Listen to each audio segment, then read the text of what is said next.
Hello, guys. It's David Vose here again, and it's another beautiful day out here at Red Mesa, New Mexico. That's the name of my property.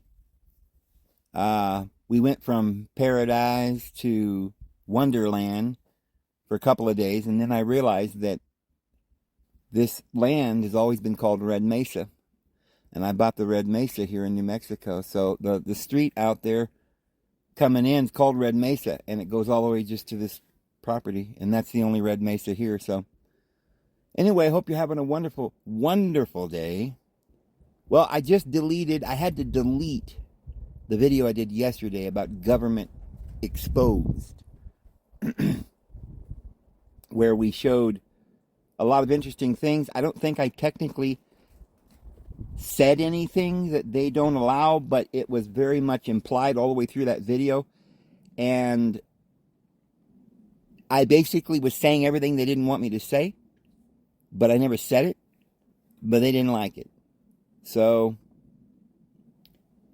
I've already got 2 strikes. If I get another one, I'm gone. And I really do believe what they do is they kind of like discipline you. And that's why, you'll be in jail for 6 weeks, on Facebook jail, right? Or, well, I guess like they'd take you down and you're not allowed to post anything for 6 weeks or 2 weeks or whatever it is, 7 days, or it's like little punishments. Like you're in, like, I mean, I always hear all these people saying, well, it's a private company, Dave. They can do whatever they want. Well, that's kind of like saying they could buy us and purchase us and replace our government. And there's nothing we can do because they're a private corporation. So they're not under the Constitution. But wait a minute, aren't we under the Constitution? Oh, yes, you are. That's over there in America. But America hadn't existed since Lincoln, President Lincoln, who put us under martial law. Do you know why he put us in martial law? Because President Lincoln, who I think was probably a good man, I don't know. How would I know?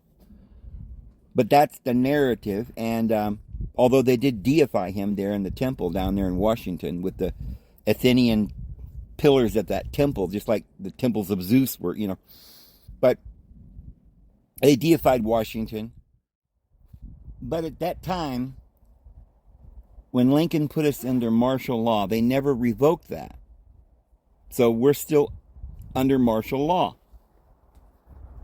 Now, how could they get away with that if they had no power or control over us? A lot of times people think, well, they just snuck it by us all these years. We didn't say anything, so they went ahead and, they didn't say we were under martial law all that time. Supposedly we weren't. How can you prove that we were, Dave? Well, because that's when they made the police. Now, we call them police, so that doesn't make us feel too bad. If they said they're going to have the military standing on the street corner harassing citizens, and we're going to start building like concentration, what do we call them so they don't get upset? Caged encampments. And we're going to put people in there who break crazy little law. Well, it's the law, Dave. Now you broke the law. Well, what did I do? Well, I consumed a substance that they didn't want me to consume. Because it's getting in on their profits, because they got another thing going. They're a mafia, and they sell drugs. Oh, yes, they're dangerous. And if you take too many, you could die. You can overdose on their drugs, too. And yes, just the truth is none of their drugs is actually helpful. They all come with side effects that they write right on the label. But anyway, they are the only ones allowed to do that. Somehow or another, we've accepted this. Like, even when I tell you this, you think, well, Dave, there's nothing you can do about that. What are you crying about? That's the way it is. All right, that's fine for you, but enough for me. I need to go back and go over this, because there's so many different things. There's billions of things that's wrong. And we don't think about all of them because there's just too many to think about. So we just like, give up. Right? It's like a dog. They'll fight tooth and nail till you get them in the cage. You lock it. And they're in there for a few days, and pretty soon they become docile. And that's what's happened to you, the American public. So why did we not say, hey, we don't want the military, that's what the police are, in our streets? Why did we not say, oh, we don't want laws that restrict our freedom? You see, when you vote for any president since Lincoln who imposed upon you that you need to get a certificate to breathe, to live, to do anything, to function, to drive on the roads, to use their Facebook account, social media, to post your comments at the town square. Well, Dave, that's their town. That's not your town. That's not part of the Constitution. They're private. They can do whatever they want. That is the only town square we have. That town is resting upon the soil of this country. And this country is included in the union of states that agreed by constitutional dictates, giving us a Bill of Rights, that the illusion continues that we're under, that we're allowed to be under, that gives us rights and freedoms. And so when you go and vote for somebody who's against the Constitution, who's directly opposed to the Constitution, you say, well, what president does that? What? How about Trump? Is he opposed to the Constitution? Yes. Because when he says that you need warp speed and says that the military is going to go around to the houses and administer it, that everybody must do it, or else you could lose your job, that you must listen to the dictates of this guy named Fauci, which he hired, and stood him up on the pulpit every day at noon to give another speech about how we should all just go off and DIE. That is against the constitutions and our freedoms. But if he says you've got to pay taxes,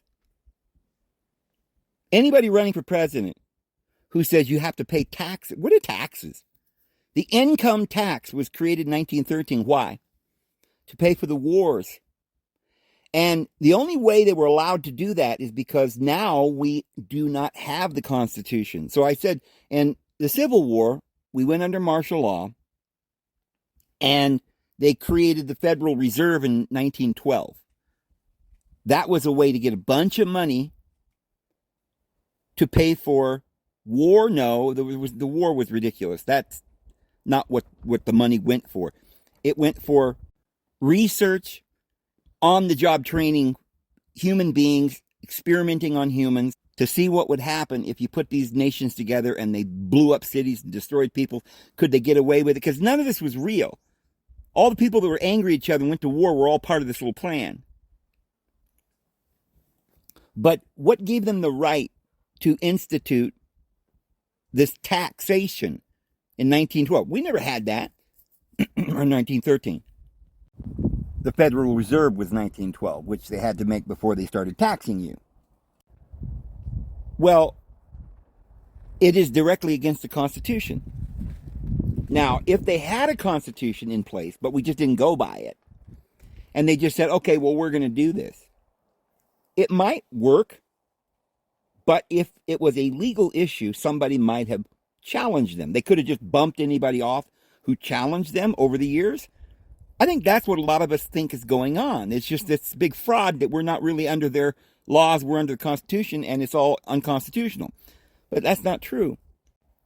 We are no longer under the Constitution since, I think, 1871. We're not in the United States of America. We're not. Our country is not called that.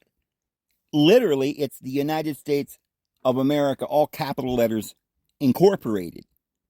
It's a corporation. Well, what happened? In the Civil War, the Constitutional Republic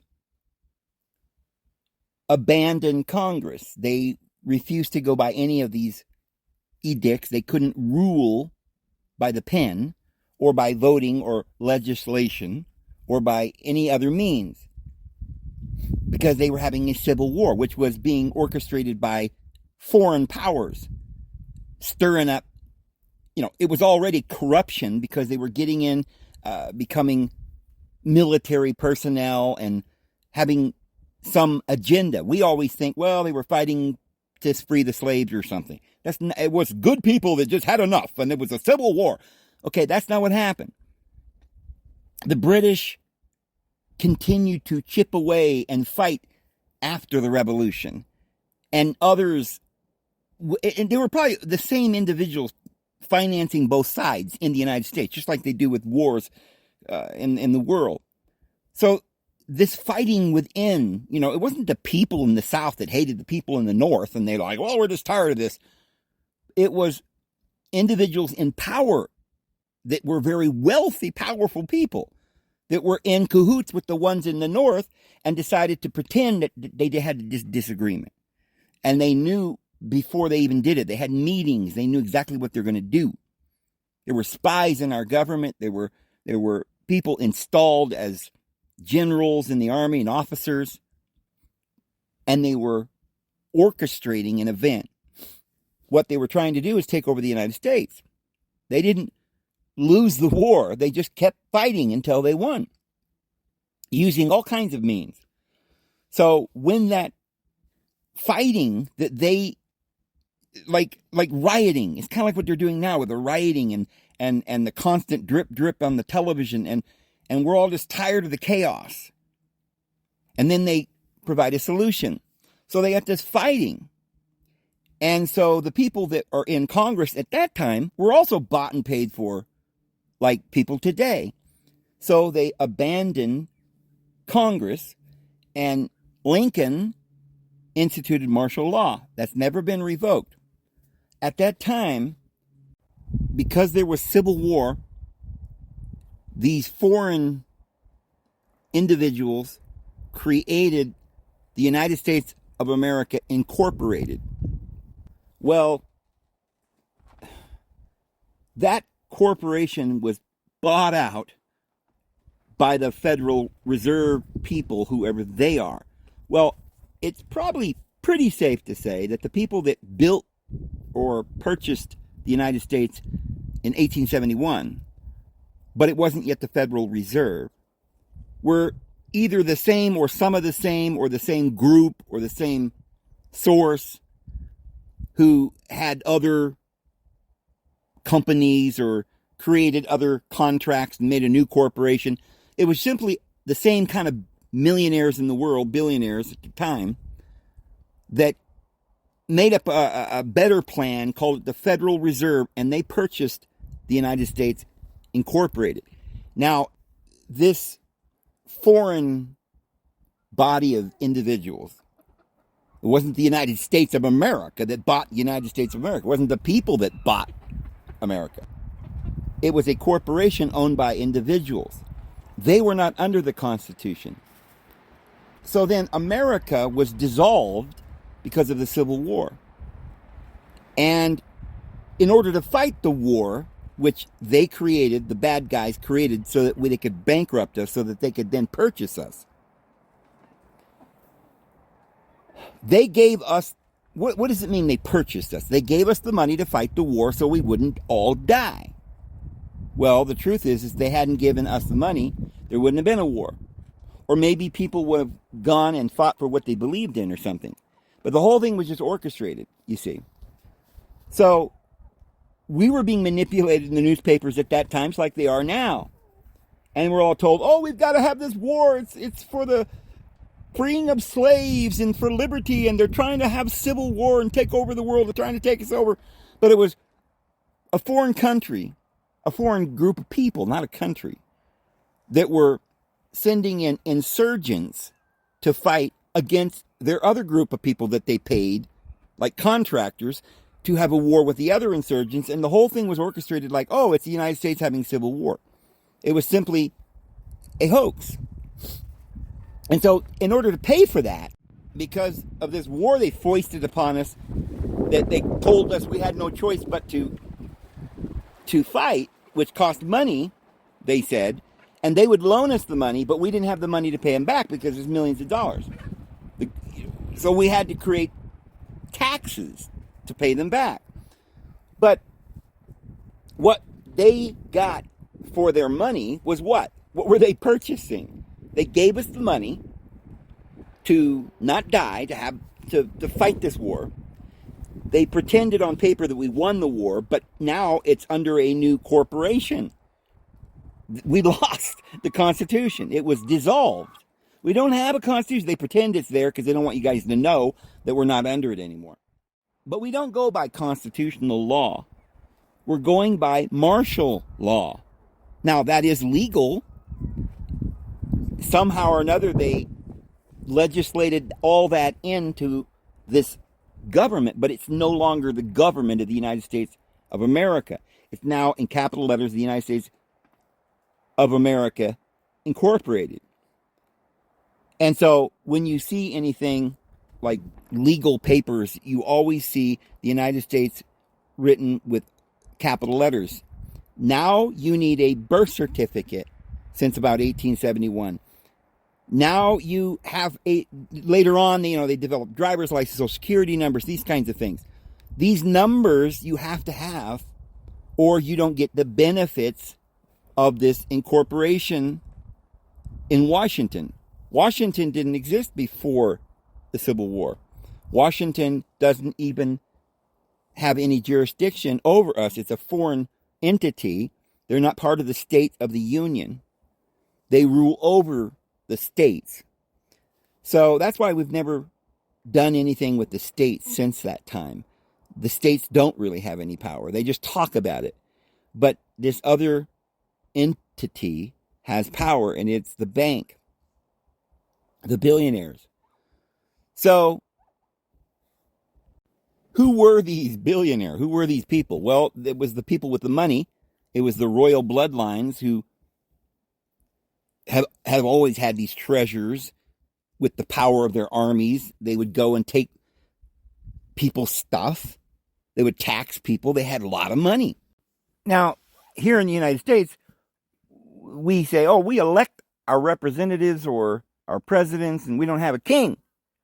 So the British Empire was relegated to this imagery that's just old-fashioned. We didn't really believe it. But no, actually, King Charles may be the richest man in the world. Like certain individuals like Putin. Who are these guys that got all this money? Putin and Elon. They just miraculously work so hard that they earned it? No, these individuals go back to these royal bloodlines. So King Charles is the reigning king, prince become king of the royal, all the money. These are the guys, the royal bloodlines. They run it. But you see, the hoax about 1800 was that we're going to not have that. We're going to have constitutions. They started doing this. The good guys started putting constitutions, libraries, roads, doing things. They didn't like it.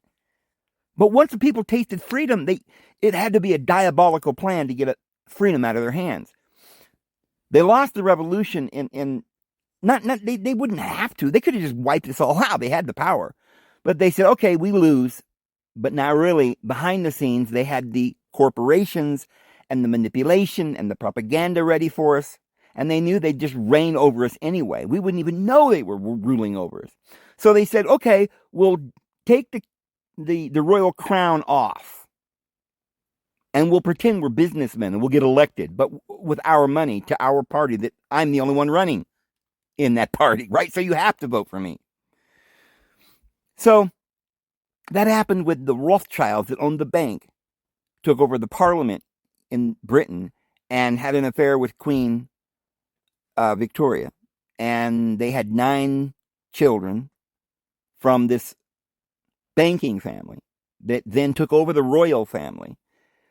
It was another seed that goes back. Jesus talked about the seed of the serpent that goes back to Babylon, whatever. These were individuals that go all the way back to Cain. And Jesus said they were there reigning and they put him to death. They're the same people. Like I said, they went up to Dan and started a false religion, and there they got on the ships and they went north and they went east and all around the world, and they set up their empire by brutal force, by genocide, by war, by the law.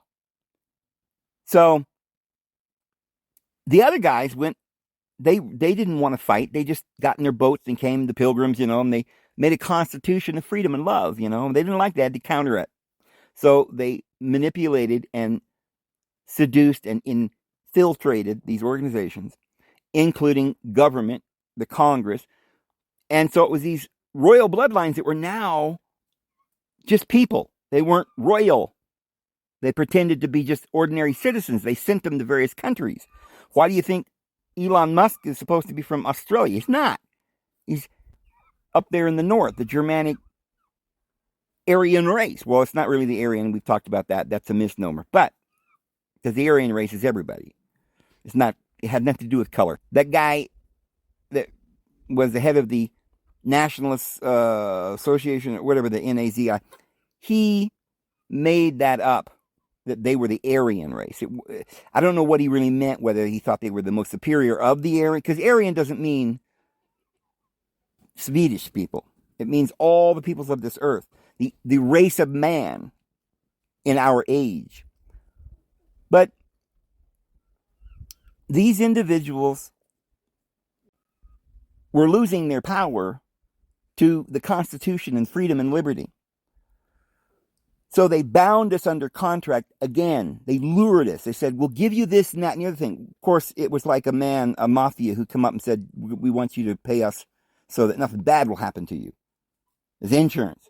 And they said, well, nothing bad is going to happen to my car. I don't need to pay you insurance. And the guy's got a baseball bat and he busts out your taillight and he says, okay, now you do. You need to pay me to protect you from me. That's what the mafia is. That's what taxes and the police and all that stuff is. So you see these individuals that become either powerful in science, or they become big movie stars or billionaires, or they run Facebook or whatever. These are all the children of that union. They're royal bloodlines. They are not really the owners of the wealth. They are managing that part of the wealth, because they can't put all that wealth into one person's hands. It's in the family's hands, and they all work as a family and control the world together with that money. They're the royal blood. They've been doing it ever since, Cain and Abel walked out of the garden. But if you ever stop to think about how these entertainers that are part of this family with all this wealth, how they can be so proud of themselves when they get their Grammys or awards, like it was given to them, like on a silver platter. They're not really winning. It's kind of like, a transgender in a woman's sport. These people were taught the violin at the age of 2. Before they could taught, they were tutored by special tutors. They were given violin lessons and stuff. And they really just tell their children, because they kind of figured out that they're special and they got money. But they say, oh, but you can really become the best. And they give them lessons, and they really try. And once in a while, they'll let a person, this is why they have a few minorities in sports. They're hoping, like Axel Schultz, they throw them out there, but so often they're like Usyk, to try and win, to see if they can be the best, and then they kind of rig it. But they want to believe that they are better. They're not. They even have rank among themselves. I suppose the biggest billionaire has the most money because he's allotted that money. And so his children are born, they don't know they're royal or until they start getting a little older, and they let them know, okay, they start figuring it out. They're getting all this attention, and they see the peasants on the street and they're like, Daddy, why are we the only ones that has all this wealth and all these people are slaves? And they're like, well, they're the peasants and you're royal, and that's just the way it is. Now, I don't know, goodness knows the stuff that they teach them. And they start getting in on, because they're around their moms and dads when they go to the big balls and the theaters and the meetings. They're a little bit aware of the fact that they're kind of aware. But I think they're being duped a lot. They're being told that the peasants are ruining the earth, they're pooping on the ground, global warming, we got to do something. And they may not know, like a Lady Gaga may not know that her peasant followers are dying because they're poisoning them or something. She may not know that. But she may begin to wake up. She might start doing some research one day. Sometimes they do that. But then they just end up dying or something. But if you take a look, you'll see like Taylor Swift's on top. She's probably got she's probably one of the ones with most of the money. You see somebody like, well, you can just look at Lady Gaga. She doesn't claim to be a Christian like Katy Perry. Why is Katy Perry claiming to be a Christian? They need a representative of a Christian in there, but she's not really Christian. She's one of them, but that's why I say she's not as high up as Lady Gaga, because she doesn't get to be herself. She's required her entire life to pretend she's a Christian. Some of them are sent over to America, like the Bushes, and they got to pretend they're Americans. They got to change their names, you know. They usually have Stein or Berg or something from the Bavarian area, and some of them still hold those names, and they're the most powerful, the ones who get to be themselves. But they can't let everybody be themselves, because then you'd know that there aren't no Christians that are popular and singing. That's why J-Lo, I think she was probably adopted, and some billionaire wanted to, you know, cared about her and wanted to, you know, get rich off of her or something. You know, this might be what happened to Britney Spears. It looks like somebody wants to make all the money off of her. So I don't know whether they're really allowed to do that, manipulate people, unless that particular person is trying to go rogue like Michael Jackson, who never was part of the family anyway. They make a lot of money off of individuals like Oprah Winfrey or Whitney Houston, Michael Jackson, as we pointed out. Certain individuals like maybe Mariah Carey, whom they try to emulate and they try to mimic and copy, and they compete with them. So that makes them feel like they're the best because they're competing with the best. But all these individuals that they're competing with were like Oprah Winfrey or whatever. These people were raised as though they were adopted or whatever. So they let these little minorities come in, like a Mariah Carey or Whitney Houston, and then they do that like to see if they can compete. It's just a way to make their daughters and their sons that are competing feel like they've actually achieved. It's just like I say, though, it's kind of like a man competing in a woman's sport. It isn't fair because they're given every opportunity. Anybody, no matter what family you're from, could succeed and become the most wonderful entertainer or have so much talent if they were given a nice home to grow up in, and the time and the lessons, and they didn't have to fight for their next meal. You know, if they started young, like these people, they're 3 years old, they give them violin lessons and so forth. It's not a level playing field. So this is true, that all the most powerful people are of this family. So the good guys, directed by the Lord Jesus, gave us a Constitution, and that will prevail. But they're doing everything to subvert that. And so people like Bush, it's a family, a royal family, goes back to these unions, Churchill and these individuals. Trudeau, you know, was probably a son of Fidel Castro, was one of these puppets put over Cuba. They did it that way. It's a balance of power.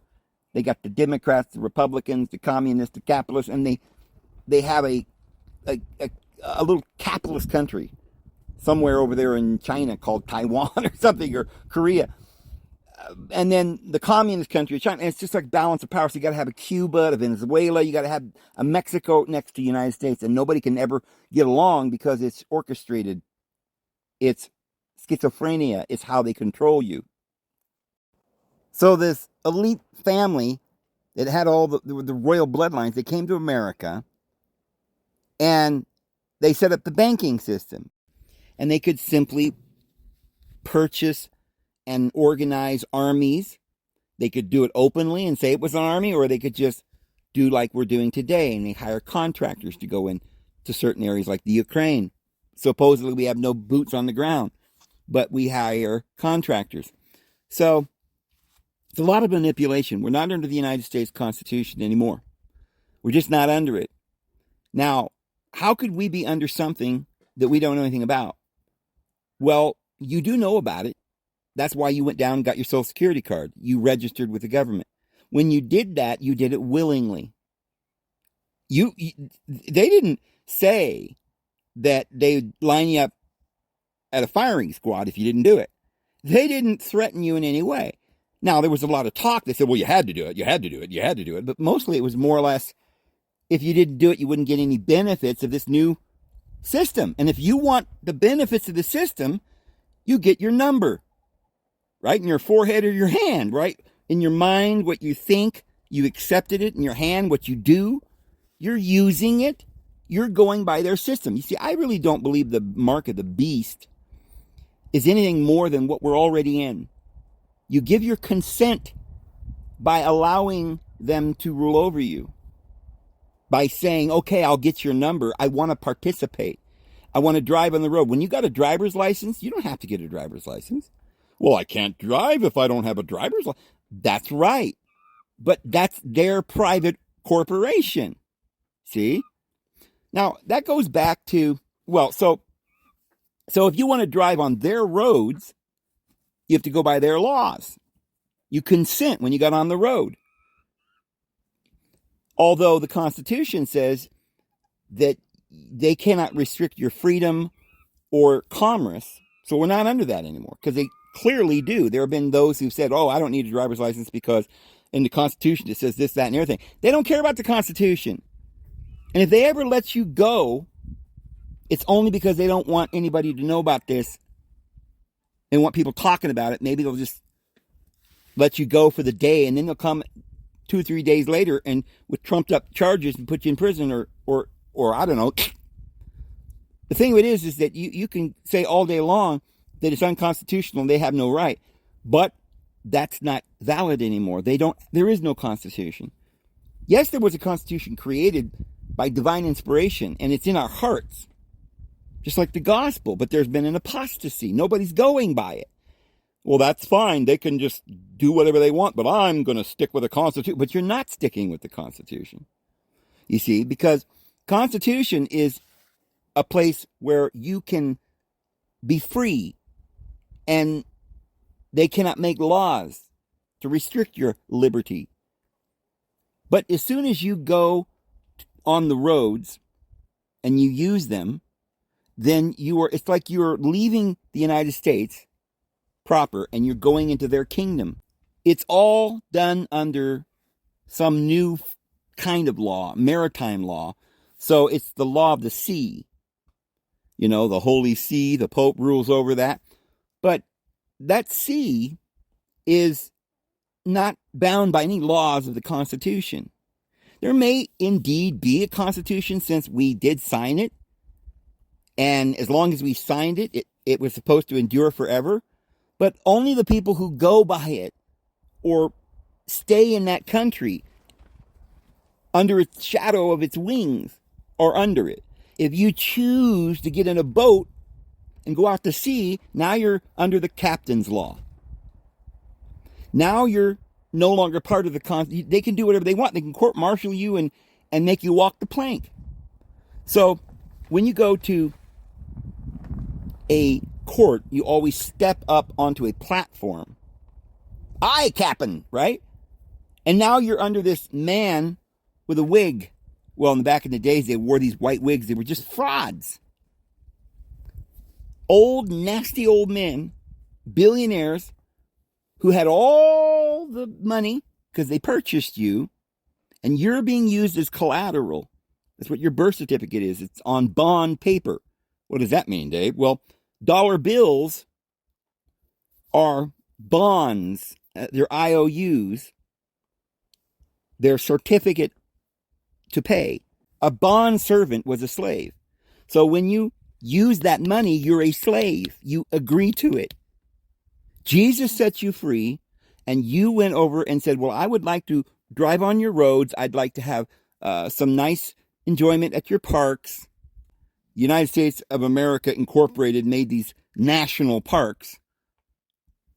We said, okay, we agreed to it. We voted these guys in who are against the Constitution. These presidents, unconstitutional presidents, who don't believe in it, who continue to think that the taxes are just fine. Who continue to go to these wars all over the world that are just orchestrated to take more money and to rob and pillage the people. So we're agreeing to it. Now, if you get a social security number and you get a driver's license and you get use money, then you're using paper that is a bond or a contractual agreement to work for that person. So they give you this bond paper and they pay you a salary. That's what they did with slaves. The word in English that we say work or job, those are just two synonyms for slavery or service to your master. And so when you go to the judge, you say, Your Honor. You say, Mr. That means master. Do you know that? When you walk up to somebody and you curtsy and you bow, you're worshiping him when you call him master. Oh, it's a surname. He's Mr. It's just polite to say, no. Don't ever call anybody Mr. That means master. Don't ever bow to any man. It's not curtsying. You're bowing. That's prokinesis in the Koine Greek, or prostration. And it means to bow down. And according to the New Testament, you should not bow to anyone. That's what the angel said when John bowed to him. He says, do not worship, do not bow or adore me. Do not acknowledge my authority over you because you're a freeborn. You're not a slave. I am not your owner. I am not your master. Do not call me mister. But we do it, and we go beyond that. We call them great blasphemous names. We call her your majesty. I guess King Charles is his majesty now. What does that mean, his majesty? He said, well, I don't go by it. Well, do you go to the magistrate court? Do you say your honor, who's got a black robe? He's cloaking the white purity of truth under that black robe, who's lying to you. He's manipulating you. He's luring you into this contract that you don't have to be under. He said, well, how am I going to get out of this contract? Well, they're a foreign entity, and since they don't go by the Constitution, they don't care about the Constitution. They can kill you. They can shoot you on the site. They can just round you up and take you to their prisons. It's not constitutional, of course not, but we're not under the Constitution because we already agreed to their system. So what do? Well, you don't have to be under their Constitution. What are you going to do? Throw away your driver's license and don't drive anymore? Yes. That's what you're going to have to do. I understand you can't do it today. You got to pack up and leave, and then you're going to need a car to get to your property, right? Or you might need a car to visit your sick grandma. I get it. I understand. It's very difficult. But, Jesus had the same problem when he was on the earth. They said, hey, Lord, I'll follow you after I go bury my father. My goodness, Lord, you can't deny me that. He's my father. But Jesus said, well, why don't you let the dead go bury their dead? And you come follow me. Was Jesus saying, don't worry or care about your father? Of course we're supposed to honor our fathers. I don't believe Jesus meant that we shouldn't bury our father. What he meant was the work of this world and the funeral rites and the ceremonies and the laws of the Judaic system, which is what we're under. You go to court, what do? You put your hand on a Bible and you swear by it. Because the 10 Commandments were the basis for all the other commandments. And they're 10 because it's symbolic of all. All the legislation that they see fit to make. And you say, this we will do till death do us part. And you sign at the bottom line, you're bound under the contract. You're a slave now. And then they made 613 laws. 6 and 1 is 7 and 3 is 10. So it still adds up to 10. And now today there are millions of laws. But it's all based on that book. That's why you put your hand on the book. I think you can put your hand on the Quran too, but that's because that book also goes by the 10 Commandments. And Islam was made by the Catholic Church. And the Catholic Church isn't the Catholic Church. It was taken over by the Goths, the Vikings, the Skull and Bones, the barbarians, Julius Caesar called them. They were also called the Vandals because they vandalized everything you had. And they were brutal, wicked, merciless armies. that took people's stuff to finance their world takeover, their genocide, because they believed in the law. That's all. It's just the law and order, Dave. Well, it's the law. We've got to come in and murder everybody. Why? Because you're not obeying us. You're not willingly bowing down. Well, that's against the Constitution. It doesn't matter. They're not under the Constitution. And they want you to be under. That's why Aleister Crowley said we're going back into the age of Aquarius.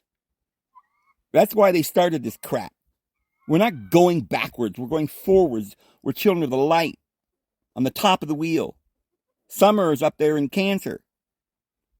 That's the summer solstice is up on the top. The winter, old man winter, he's a liar.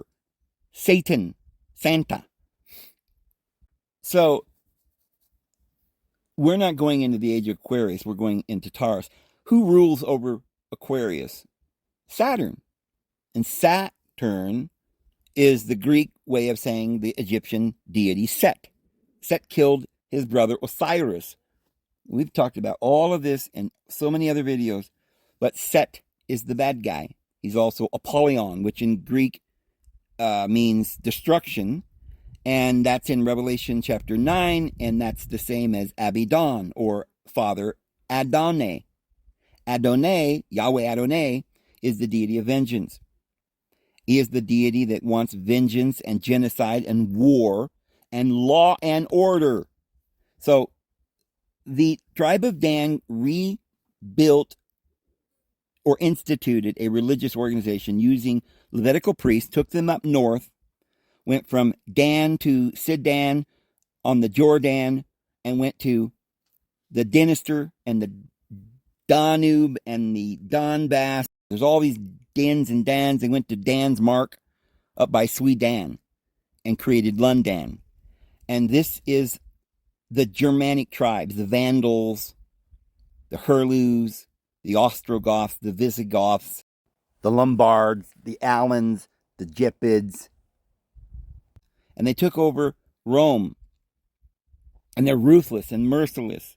And they took and made a Pontifex Maximus and a city called Vatican City, which is now, it's not part of Italy, it's not part of the world, it's their control. And then they made one in London. London's not part of the British Empire. It's a sovereign entity that rules over the British Empire.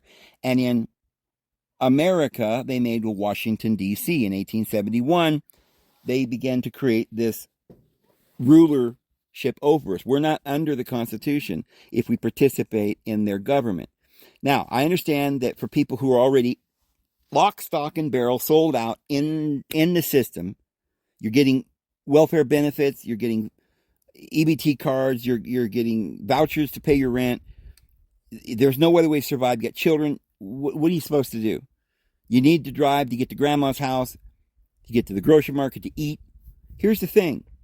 It's so complicated now, it's almost no way out of this. This is why we need Jesus. I hear a lot of people say, well, we'll just do it ourselves. We'll just use mind over matter. The problem with that is that you're going to need that, yes. You're going to need faith. But you're going to have to understand that this entire world has been imprisoned, not just mentally at this point, but you're bound by the outer constraints of the law, which is a kind of a symbolic way of saying that the law, which is the intent from the lower carnal nature of vengeance and hate, is created things that make a world that is very fixed and solid, and it seems like it's just, there's no way out of it. Jesus admitted that and willingly went to the cross. Jesus said the only answer is that you can't be a part of this world. Because this world, I know we made a constitution, it was wonderful, the idea of freedom and love and liberty, but we didn't think liberty. We were deceived. We didn't act upon the liberty. We didn't show the love. But we started making prisons and wars and buying and selling and carving up the earth for a price. And yeah, still slavery. You still have the bond paper that you signed that contract to pay for that house, to pay for this, to pay for that. Meaning that if you don't, they take it away and you die. They will punish you. You must pay for it. Pay Caesar's things to Caesar, but the Lord's things to the Lord. Now, did Jesus then say that we shouldn't be a part of Caesar's things? Don't ride on the roads. Maybe, because if you are using Caesar's things, then you pay Caesar's his money, his price. So that's why Jesus said you must get out of the world. And Jesus said, fox have dens and birds have nests, but the Son of Man hath nowhere to lay his head. He was a person who went from place to place on the Galilee or the circuit. And he told his disciples to go and enter into the city and stay there as long as they want to hear the message. And if they take care of you and feed you, you stay there until they're discipled and you go to the next place. And if they don't receive you, you shake the dust off your feet and you go on. This is how the early church was. And then they had communities. They called them the communities of the poor. They were the healers. They took vows of poverty. And they had all things common. They didn't live in the world. This is a part of Christianity that nobody seems to understand. Christians were no part of the world, meaning they literally had all things common. They lived together in another place outside of the world. They didn't use their roads. John the Baptist lived in the desert and ate locusts and honey. So, yes, I'm telling you, if you want to be in the Lord's kingdom, you must not have anything to do with the devil's kingdom. I know this sounds crazy to a lot of people. Well, you're just so stupid, Dave. What do you think we're going to do? Just die? No, I want you to live. You can't live in this world under their laws as a slave and be happy. But not only can you not do it and be happy, you can't even be healthy. And you will die.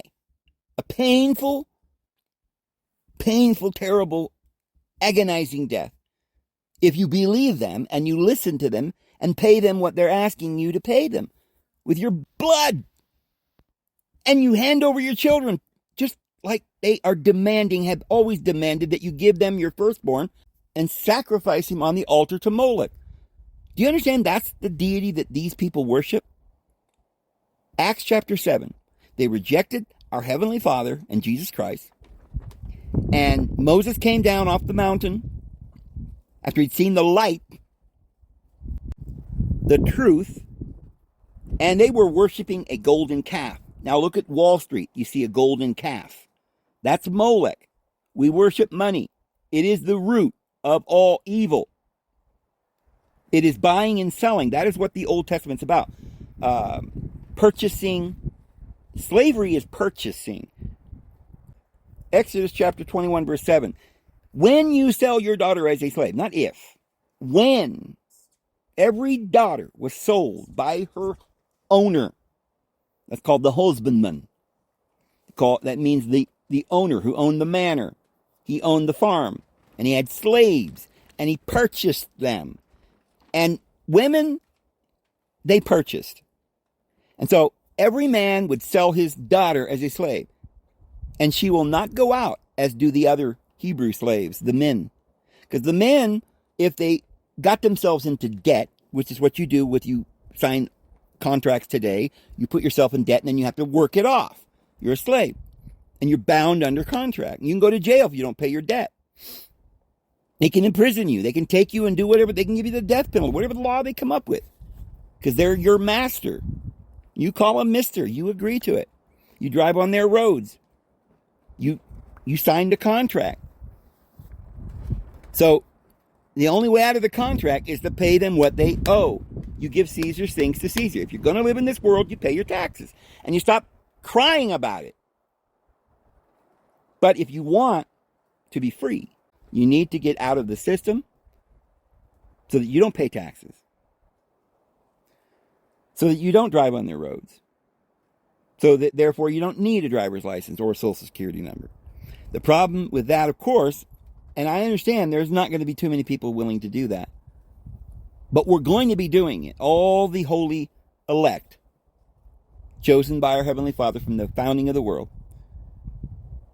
at this very moment. who are now being awakened by the Holy Spirit, and the Lord is calling them. They will have to leave this government at this time, because the government is going to require that you worship it. Okay, it's already being done. People are already bowing and calling people mister and paying their debts and being a slave and obeying and going to the court. But the one who was, but is not, the devil. How was it that he was? Well, we were under the law of Moses, under vengeance. And then he's not, because at the time that John wrote that, Jesus conquered him and sent him to hell. And who shall arise out of the bottomless pit and go off into destruction is the devil. How does he rise out of the bottomless pit once Jesus conquered him? Well, he's not allowed to come back and incarnate into the world. So he is going to enter in to individual people and work as a demon possessing another individual.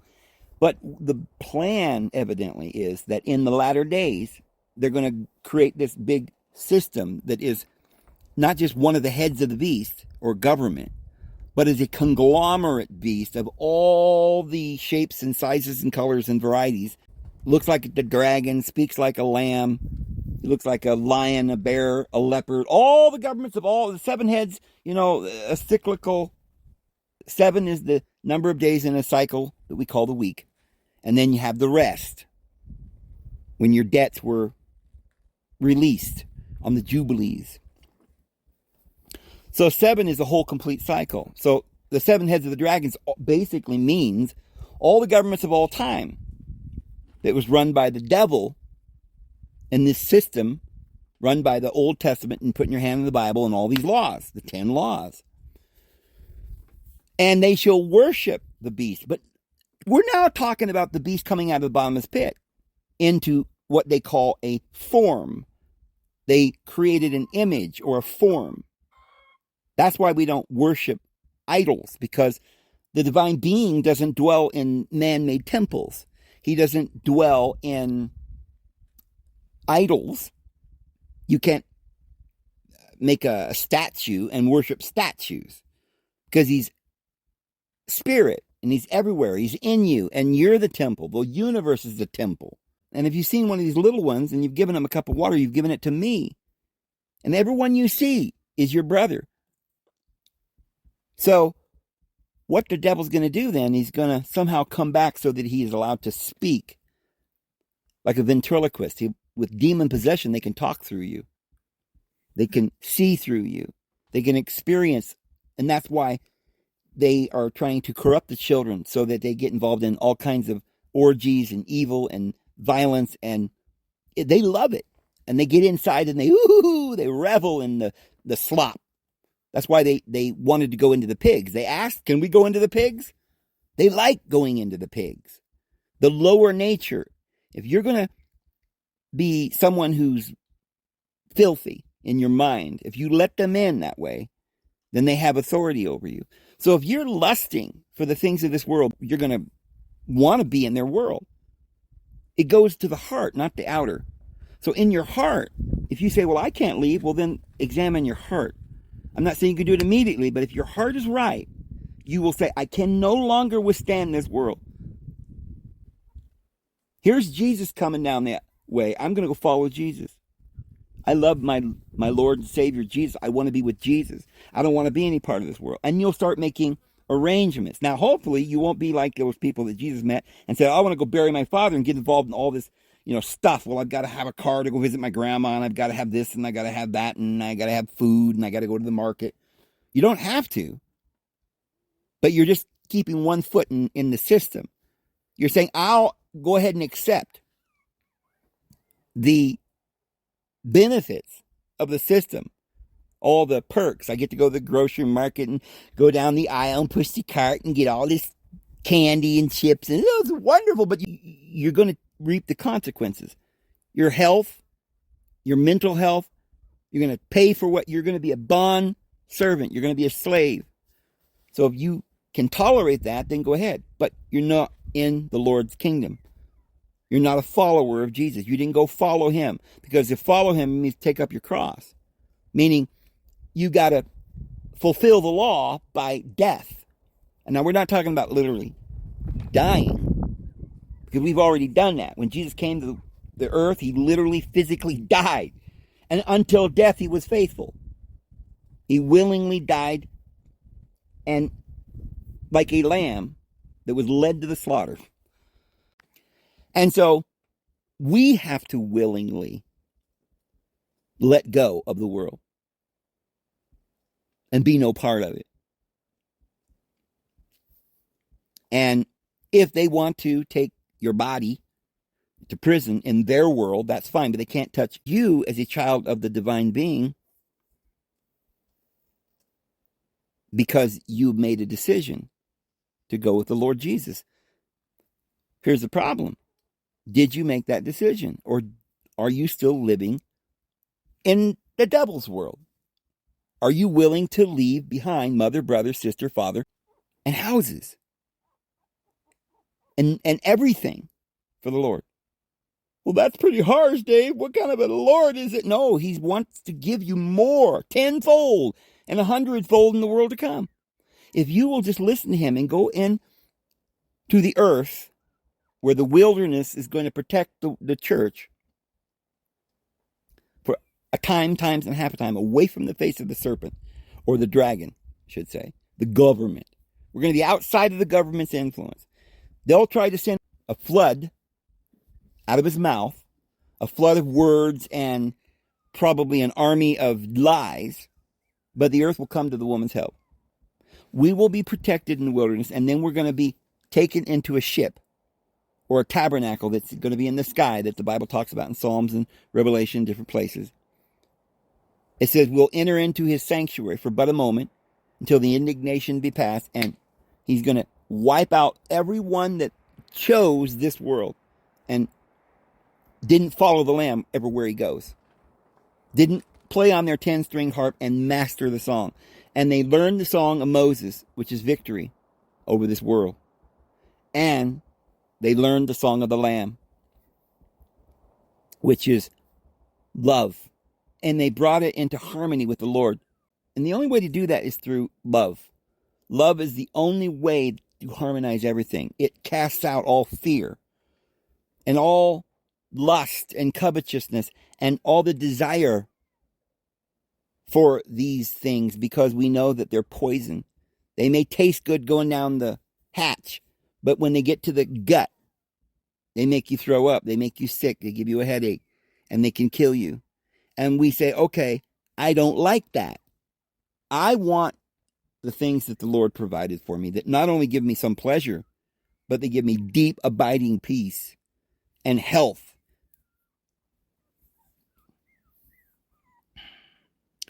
So we have to, in order to get that health, we have to eat right. You can't eat the food that they're giving you at the market, so you don't need to go to the market.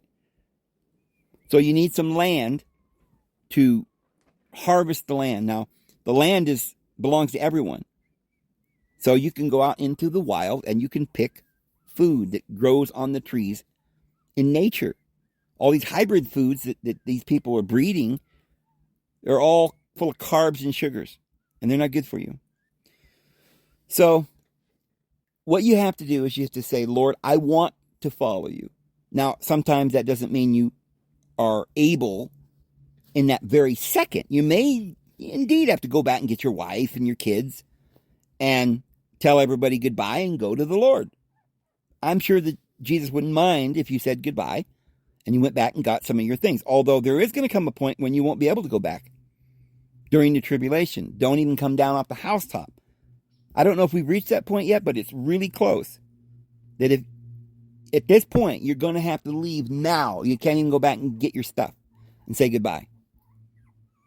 So better that we prepare before that time and we start getting and arranging for a place for us to stay, a place that we can legally park, and we start saving up some food, because it's only going to be a 3.5-year tribulation.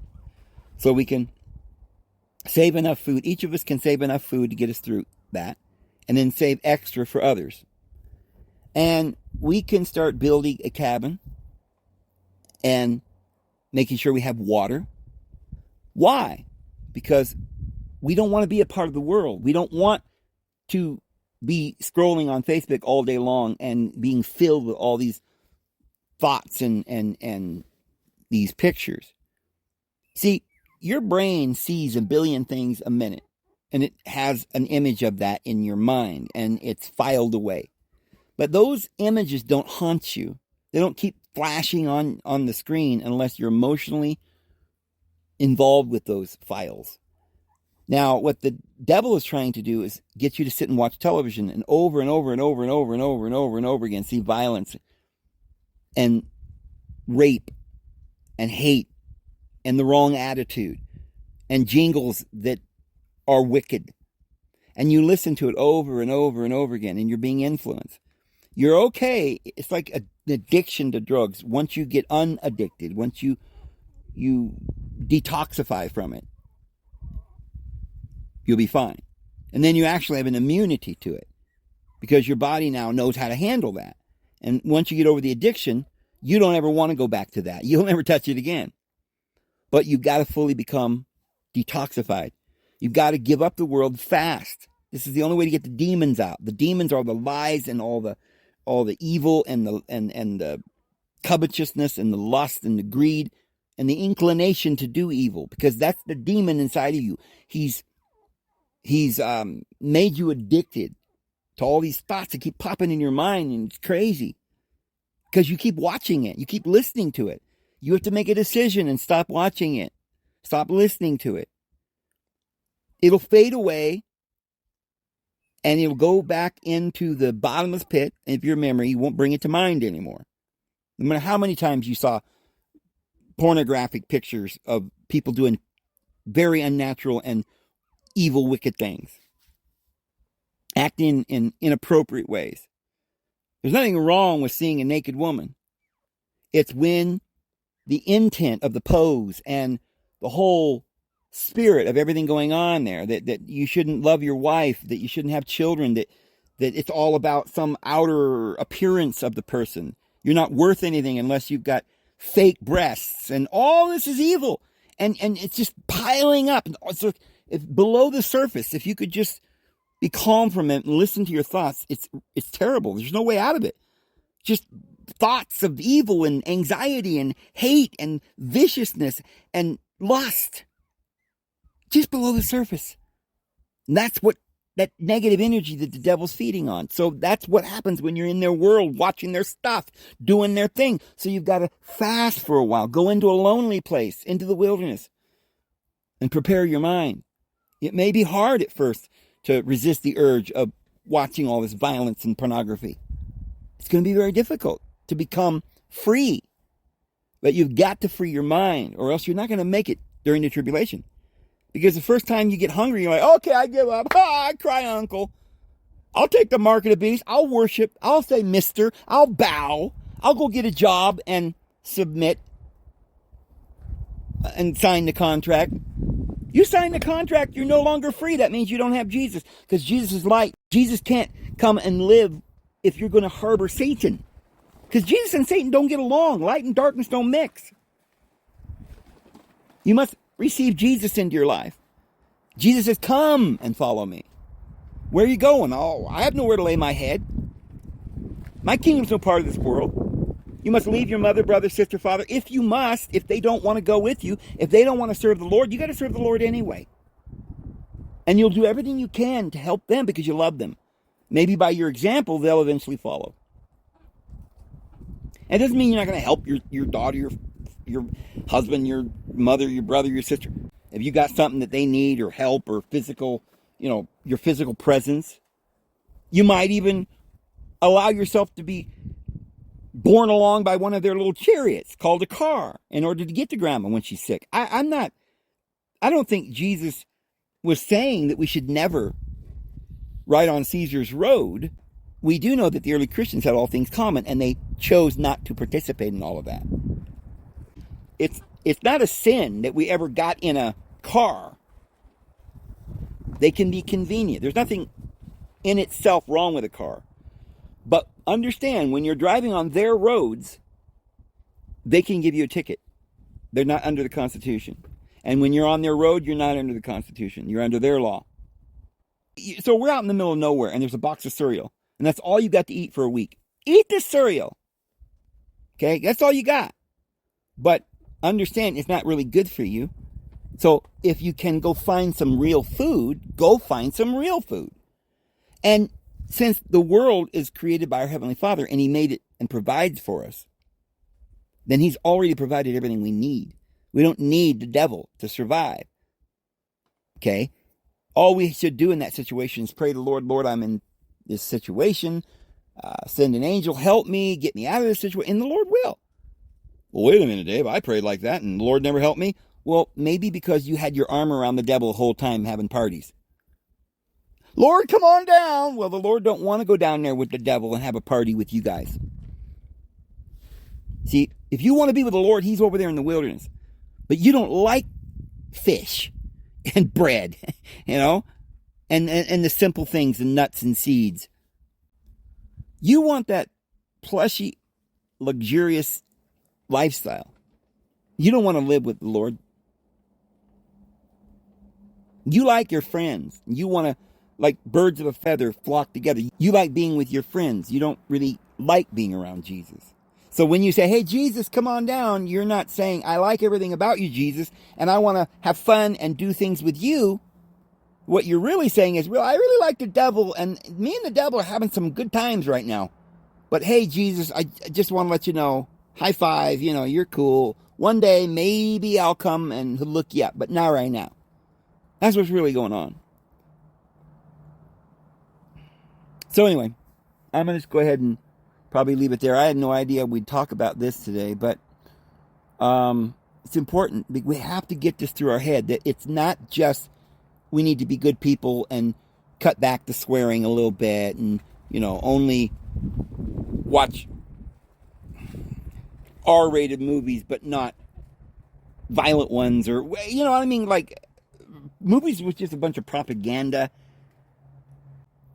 When I went to town the other day, I turned the radio on, and I haven't, like I said, I don't usually listen to the radio, but I turned it on, and I was listening to a country station, and there was a guy singing, and I don't know who it was. I wish I did. I think it's a popular song or something that's out right now, and I'd never heard it before. And it literally made me cry. And I was really happy. So I'm not saying that all of the songs are bad. A lot of the country songs are good, but some of them kind of border on, advocating things we probably shouldn't do. But there are some really good songs, and I understand that it can be helpful to turn the music on if you're really depressed or angry or sad. You just need to get your mind on something else. And some of these songs are very emotional and uplifting, the music and everything, and some of the phrases and words. But just be very careful and keep in mind, yes, the disciples listened to hymns, and Jesus sang with his disciples. They sang hymns. So it's important that we do sing hymns. I think if Jesus did it, we should do it. But we have to choose our songs very, very carefully. We have to stop just drumming out to all of this propaganda, friends. And we've got to start preparing and saving up food for this time of trouble that's coming, because it's the wise thing to do. And providing a place for our family to be safe, away from the cities where we don't have to pay Caesar's things to Caesar, because that's going to be the whole thing. They'll willingly worship the beast in order to buy and sell. So if you're going to not be capable of living by faith and living off the land, if you're not so covetous and lustful and spiritually ruined that you think the only way to live is in a plush silk lined bed with a porcelain toilet seat and all of this, then you're not going to be able to survive the Great Tribulation. I'm going to go ahead and go. Hope you have a wonderful evening. May the Lord bless you guys. We'll see you tomorrow. Have a good one.